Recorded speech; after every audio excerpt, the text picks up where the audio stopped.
आज हम लोग मुस्लिम लॉ में मेहर के बारे में पढ़ेंगे। हम लोग जानते हैं कि मुस्लिम मैरिज में, मुस्लिम निकाह में मेहर का काफी महत्व है। मेहर जो है वो मुस्लिम निकाह का एक आवश्यक अंग है और यही मेहर मुस्लिम मैरिज को सिविल कॉन्ट्रैक्ट बनाता है। मुस्लिम निकाह को जो संविधात्मक स्वरूप प्रदान करता है उसमें मेहर का बहुत बड़ा योगदान है। तो आज हम लोग देखें कि मेहर का अर्थ क्या होता है, मेहर की परिभाषा क्या होती है, मेहर कहते किसे हैं, मेहर कितने प्रकार का होता है, इन सभी बातों के बारे में आज हम लोग पढ़ेंगे। तो मेहर एक कंसिडरेशन मनी होता है, एक प्रतिफल होता है। जैसा कि हम लोगों ने पढ़ा था कि मुस्लिम निकाह जो होता है एक संविदा होता है, क्योंकि संविदा के जो एसेंशियल एलिमेंट्स होते हैं वो निकाह में पाए जाते हैं। जिस तरह से एक वैलिड कॉन्ट्रैक्ट के जो एसेंशियल एलिमेंट्स होते हैं, जैसे ऑफर होता है, एक्सेप्टेंस होता है, कंसिडरेशन मनी होता है, एग्रीमेंट होता है, उसके बाद वो कॉन्ट्रैक्ट वैलिड कॉन्ट्रैक्ट होता है। उसी तरह निकाह में भी इजाब होता है यानी ऑफर होता है, प्रस्ताव होता है, कबूल होता है यानी एक्सेप्टेंस होता है, स्वीकृति होती है, रजामंदी होती है, और फिर मेहर होता है। मेहर होता है यानी कंसिडरेशन मनी होता है, यानी प्रतिफल होता है। मुल्ला साहब ने मेहर के बारे में कहा कि मेहर जो है वो एक प्रतिफल है। मेहर वो एक निश्चित धनराशि या संपत्ति होती है जो निकाह में पत्नी को देने का पति के द्वारा वचन दिया जाता है। अमीर अली साहब ने भी कहा कि मेहर जो है वो निकाह में एक प्रतिकर है जो पत्नी को पति के द्वारा देने की घोषणा होती है। वो एक निश्चित संपत्ति या निश्चित रकम होती है। जस्टिस महमूद ने अब्दुल कादिर वर्सेस सलीमा के केस में, इंडियन लॉ रिपोर्टर 1886 में, जस्टिस महमूद साहब ने यह बताया कि मेहर अगर निश्चित नहीं है, मेहर की घोषणा अगर निश्चित नहीं की गई, मेहर की रकम निश्चित नहीं की गई, मेहर की घोषणा अगर नहीं हो सकी है, तो उसके बाद भी पत्नी को मेहर की रकम प्राप्त करने का अधिकार होगा। न्यायालय मेहर की रकम पत्नी को दिलवाएगी। न्यायालय मेहर की रकम अगर निश्चित नहीं है तो निर्धारित करेगी और वो निश्चित निर्धारित मेहर की रकम न्यायालय पत्नी को दिलवाएगी, क्योंकि मेहर की रकम प्राप्त करने का पत्नी को अधिकार है। ये फैसला जस्टिस महमूद साहब का है। उन्होंने कहा कि निकाह में पति पत्नी को यह वचन देता है, एक निश्चित धनराशि या संपत्ति देने की घोषणा किया करता है। लेकिन अगर किसी कारण से पति ने घोषणा नहीं किया हो उस मेहर की निश्चित रकम के संबंध में, तो न्यायालय उस पत्नी को मेहर की रकम निश्चित कर दिलवाएगी, क्योंकि पत्नी को निकाह के एवज में मेहर की रकम प्राप्त करने का विधिक अधिकार है। तो इतना हम समझ लिए कि मेहर जो है वो एक प्रतिफल है, एक कंसिडरेशन मनी है, पत्नी का एक अधिकार है। विल्सन महोदय ने तो यहाँ तक कहा कि मुस्लिम निकाह में शरीर समर्पण करने के एवज में, बदले में जो पत्नी को प्रतिकर दिया जाता है, जो प्रतिफल दिया जाता है, जो कंसिडरेशन मनी दिया जाता है, उसे हम मेहर की रकम कहते हैं, उसे हम डावर कहते हैं। अब हम लोग को देखना है कि मेहर होता कितने प्रकार का है। क्लासिफिकेशन ऑफ डावर के बारे में हम लोग देखेंगे, मेहर के वर्गीकरण के बारे में हम लोग जानेंगे। प्रोफेसर मोहम्मद अहमद खान साहब ने भी इस संबंध में अपना वक्तव्य दिया है। उन्होंने कहा है कि निकाह के हैसियत के लिए भी मेहर की रकम आवश्यक है। लेकिन मोहम्मद अहमद खान वर्सेस शाहबानो बेगम AIR 1985 सुप्रीम कोर्ट के फैसले में यह कहा गया कि सैद्धांतिक रूप से कंजुमिनेशन ऑफ मैरिज यानी वैवाहिक संभोग के पूर्व मेहर दे होगा और मेहर निकाह के हैसियत के लिए आवश्यक होगा। तो सैद्धांतिक रूप से वैवाहिक संभोग के पूर्व दी जाने वाली रकम मेहर के अंतर्गत आती है, लेकिन कानून ने इसे दो भागों में बांटा है। मेहर के रकम की अदायगी के आधार पर, पेमेंट के ग्राउंड पर कि कब इसको अदा करना है, कब इसका पेमेंट करना है, कब पेड करना है, इस आधार पर कानून ने मेहर को दो भागों में बांटा है। एक मेहर की वैसी राशि जो दाम्पत्य जीवन में प्रवेश करने के पहले देय होगा। दाम्पत्य जीवन में प्रवेश करने के पहले जिस मेहर के रकम को चुकाना आवश्यक होगा, एक वैसा मेहर यानी प्रॉम्प्ट मेहर, और दूसरा जो विवाह विघटन पर यानी विवाह विच्छेद पर जिसका भुगतान करना आवश्यक होगा। जिस मेहर की राशि को विवाह विघटन के बाद अदा करना आवश्यक होगा, वो मेहर यानी डिफर्ड मेहर। तो मेहर के अदायगी के आधार पर इसके दो भाग हुए, एक प्रॉम्प्ट डावर, दूसरा डिफर्ड डावर।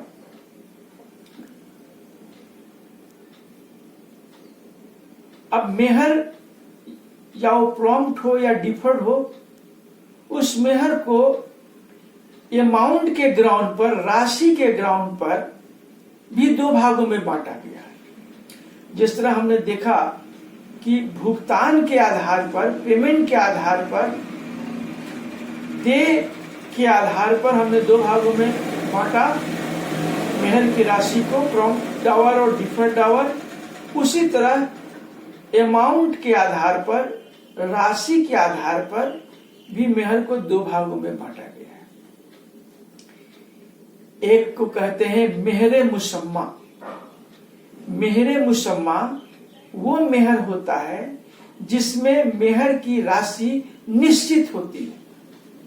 इसे हम स्पेसिफाइड डावर भी कहते हैं। स्पेसिफाइड डावर यानी निश्चित मेहर यानी मेहरे मुसम्मा।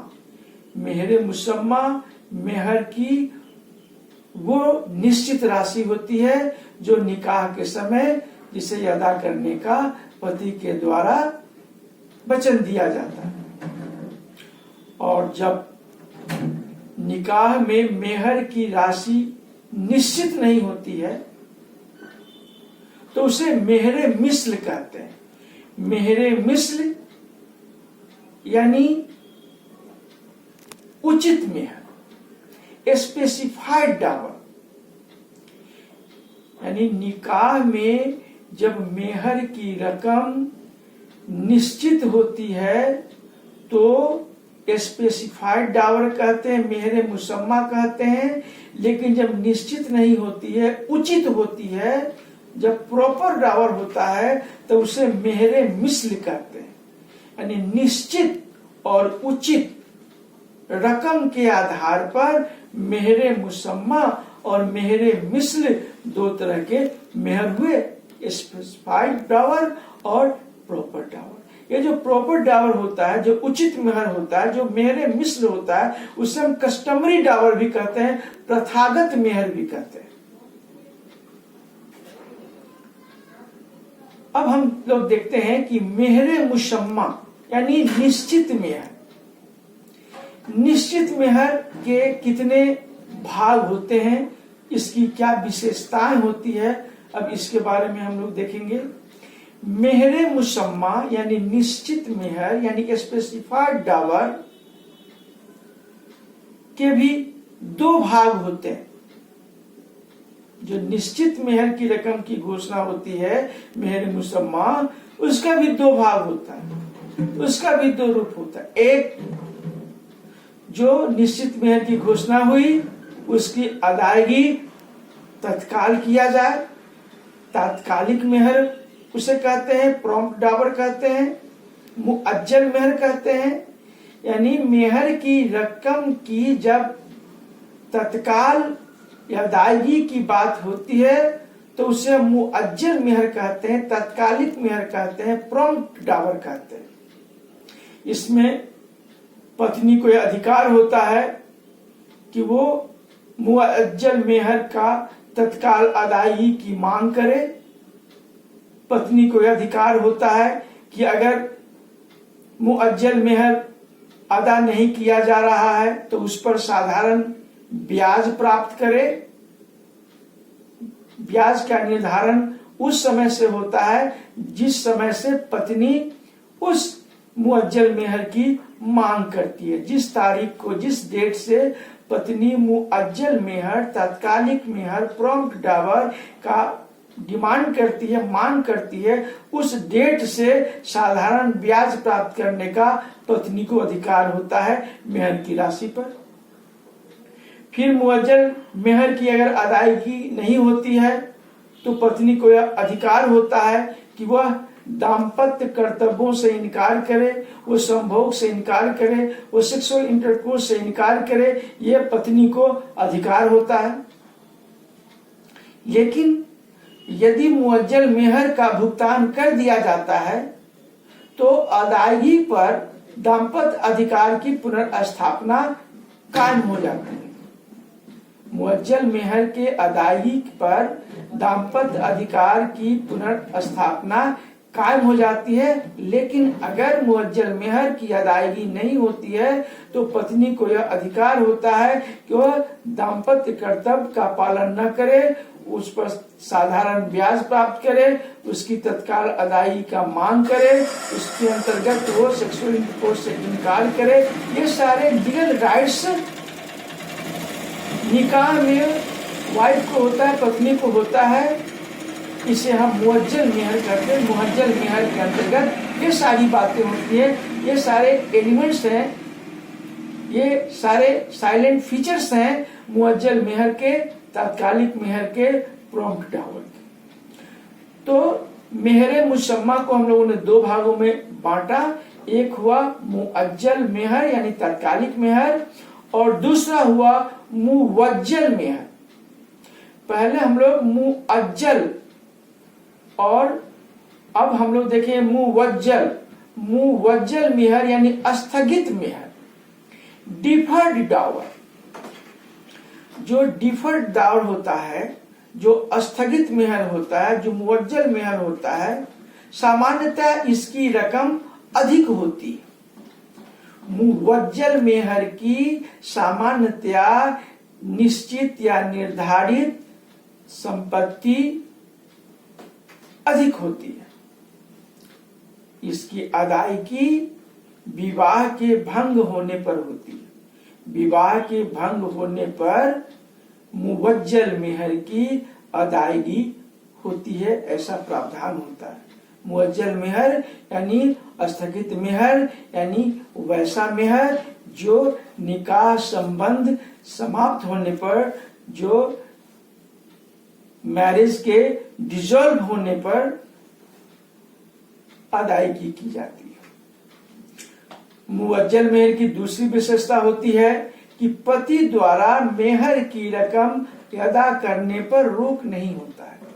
अगर पति चाहे तो विवाह संबंध कायम रहते हुए ही, विवाह भंग होने के पहले ही पत्नी के मेहर के रकम को अदा कर सकता है, यानी पत्नी द्वारा मेहर की रकम कभी भी अदा किया जा सकता है, इस पर कोई रोक नहीं है, लेकिन विवाह भंग होने पर उसे निश्चित अदा करना है।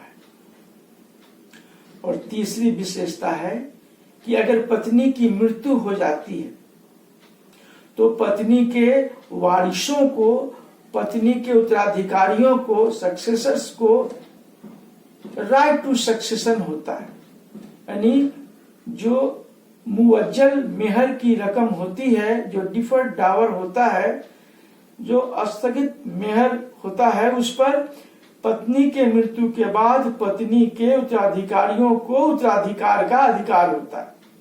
क्योंकि मेहर पर जो पत्नी का अधिकार होता है वो वेस्टेड राइट होता है, वो कंटीजेंट राइट नहीं होता है, वो समाश्रित नहीं होता है, उस पर उसका वेस्टेड राइट होता है। और इस तरह से पत्नी के मृत्यु के बाद भी पत्नी का उस पर अधिकार होता है और उस पत्नी के संपत्ति पर मृत पत्नी के उत्तराधिकारियों को इस तरह से अधिकार प्राप्त हो जाता है। तो इस तरह से हमने देखा कि पेमेंट के ग्राउंड पर, अदायगी के आधार पर मेहर के रकम को दो भागों में बांटा गया। एक प्रॉम्प्ट डावर यानी दाम्पत्य जीवन में प्रवेश करने के पहले दे के आधार पर, और दूसरा विवाह विघटन के समय अदा करने के आधार पर, यानी अदा करने के आधार पर, पेमेंट के आधार पर हमने मेहर को दो भागों में देखा, प्रॉम्प्ट डावर और डिफर्ड डावर। फिर मेहर की राशि, मेहर के जो अमाउंट्स होते हैं, जो निश्चित धन संपत्ति होती है, जो निश्चित रकम होती है मेहर की, उस मेहर के रकम के आधार पर हमने फिर मेहर का दो भाग देखा।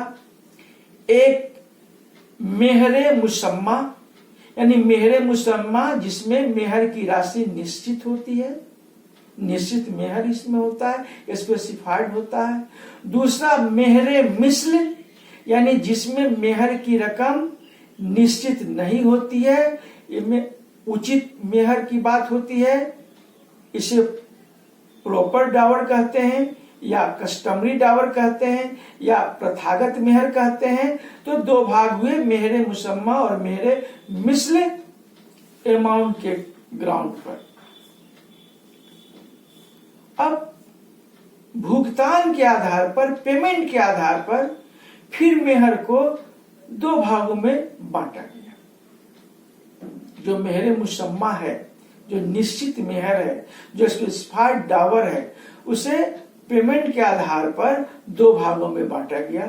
एक मुअज्जल मेहर यानी तात्कालिक मेहर, यानी प्रॉम्प्ट मेहर, यानी जिसको तत्काल अदा करना है। अगर तत्काल अदा नहीं किया जाता है तो पत्नी को यह अधिकार होगा कि वह उसकी तत्काल अदायगी की मांग करे, वो उस पर साधारण ब्याज प्राप्त करे, वो उस पर सेक्सुअल इंटरकोर्स से इनकार करे। लेकिन जब अदायगी हो जाता है, जब पेमेंट हो जाता है कंसिडरेशन मनी का, मेहर के रकम का, तो फिर दाम्पत्य अधिकार पुनर्स्थापित हो जाती है। फिर दूसरा हम लोगों ने देखा मुअज्जल मेहर यानी स्थगित मेहर, डिफर्ड डावर। सामान्यतः डिफर्ड डावर में, स्थगित मेहर में रकम अधिक होती है।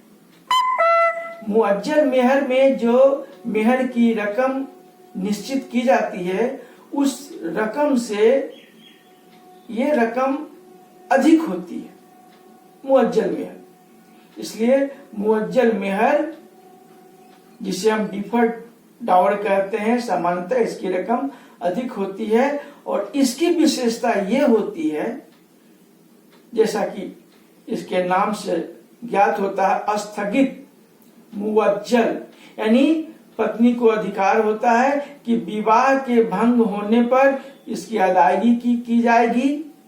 पति को यह अधिकार होता है, पत्नी को यह अधिकार होता है कि विवाह भंग होने पर ही इस मेहर की अदायगी की मांग की जा सकती है या अदायगी की जा सकती है।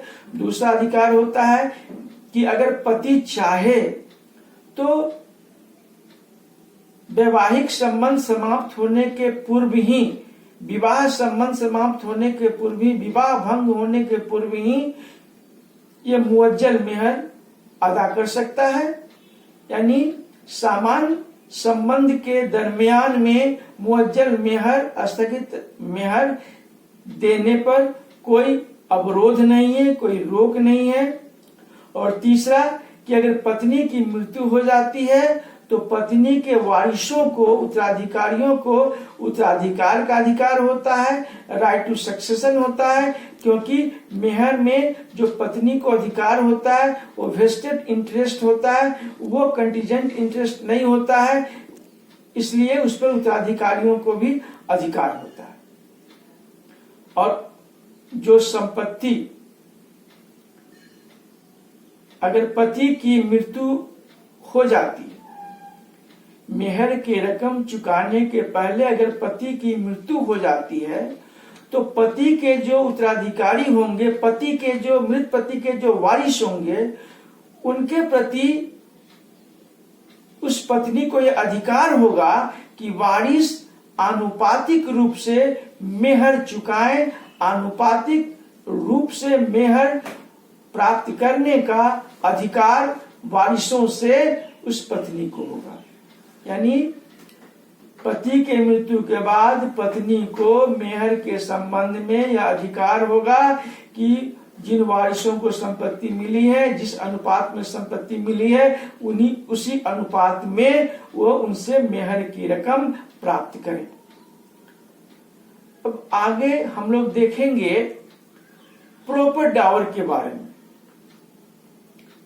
प्रॉपर डावर के बारे में हम लोग अगले क्लास में देखेंगे, यानी मेहरे मिस्ल। ये मेहरे मिस्ल यानी उचित मेहर, प्रॉपर डावर या कस्टमरी डावर, इसके बारे में हम देखेंगे कि ये उचित मेहर क्या होता है। ये उचित मेहर में किस हद तक मेहर उचित माना जाता है और किस हद तक अनुचित माना जाता है। उचित और अनुचित की सीमाएं क्या है मेहरे मिस्ल में, इसकी क्या विशेषताएं हैं, इसके कितने भाग हैं, इसका क्या नेचर है, और पत्नी को इसके संबंध में कौन कौन से लीगल राइट्स हैं, इस सब के बारे में हम लोग अगले क्लास में पढ़ेंगे। Thank you.